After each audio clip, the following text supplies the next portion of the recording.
Hey guys, welcome to Paleo Profiles with Mr. Sarabian, and welcome to part 2 of the Titanic trio.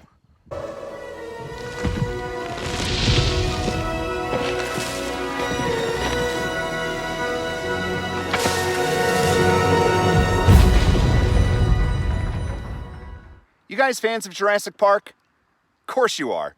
I am too, obviously. But of course there's one iconic scene that everybody remembers. And no, it's not the T-Rex. No, it's not the Velociraptors. It's this guy.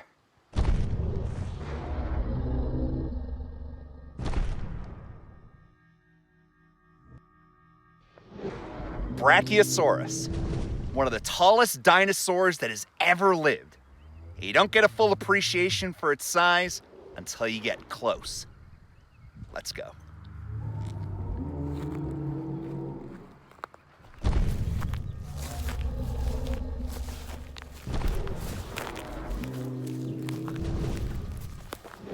You don't get an appreciation for its size until you're up close.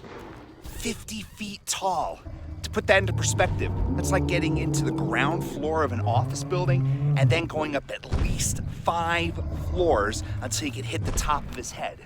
And you know, one of the things I want to make sure I do with this guy is I don't want to agitate it. Because even animals that are this size...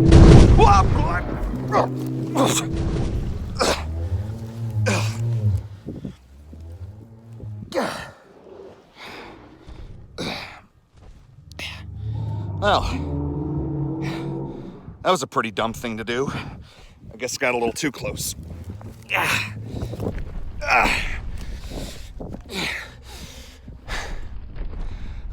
Now, that you actually might remember from the movie Jurassic Park. And of course, who doesn't love Jurassic Park, as I mentioned before? Yeah, you remember that scene in Jurassic Park where the Brachiosaurus gave a triumphant call and lifted itself up on its hind legs, then bit at the tops of tree branches, and then once it let go, it crashed down onto the ground, causing an earthquake like it kind of just did just now. Yeah, we love that scene. But there's a little problem with that. If you remember Diplodocus from our previous episode, you'll remember that Diplodocus had longer back legs than it did front legs. This angled its body a little bit more horizontal or a little bit more towards the ground. So we think Diplodocus was able to eat tall bushes and mid-sized trees.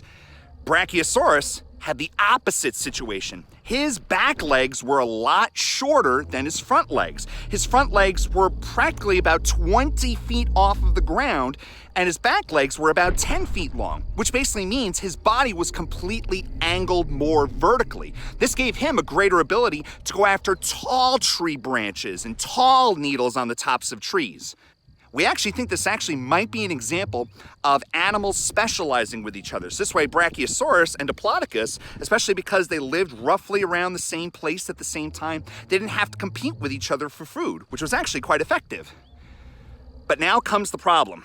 Even though I kind of just confirmed it right now, in the movie Jurassic Park, when the Brachiosaurus was able to lift itself off the ground for a good 7, 8, maybe even 10 seconds, that is a lot of weight that would be focused on the hip bone. So because most of the weight was focused to the front of the animal, its front legs had to do a lot more of the heavy lifting, especially with legs that are that size. So if this animal lifted itself off the ground for too long, its back legs would actually shatter underneath all that weight and it would collapse. So Brachiosaurus, as you saw, was able to get itself off the ground, but only for a few seconds at a time. Maybe to defend itself against allosaurs, maybe to start miniature earthquakes like that, because you know what? They would probably be able to feel those vibrations in the ground, so chances are pretty good they would actually be able to communicate with each other like that too.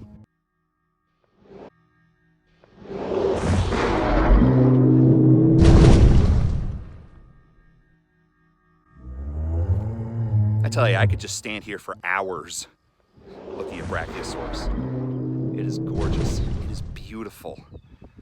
But you know what, for as tall as Brachiosaurus is, there are some other dinosaurs that were either just as tall, if not taller. There were guys like Sauroposeidon and Giraffe Titan from Africa. They were actually pushing the same heights as Brachiosaurus, maybe even a little bit taller. but it is currently the tallest mounted dinosaur anywhere on display in Berlin. So if you get the chance to head out to Europe, Germany, check it out. It's really cool.